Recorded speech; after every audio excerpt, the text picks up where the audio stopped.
This from the right side. No tumor blast on the right side. Patient has a bovine arch.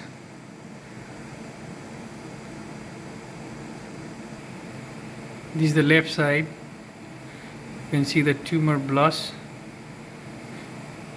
No ophthalmic artery originating from the left side. This is during the PVA particle being delivered to embolize the feeders. This is post embolization of PVA particle. We use 350-500 micron PVA particle. We can see there is no more tumor blast. This is when we delivered the gel foam torpedo. You can see the torpedo just in front of the sphenopalatine artery.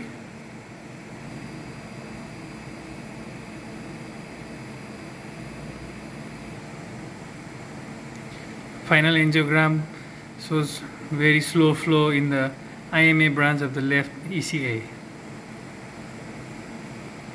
and the procedure was closed.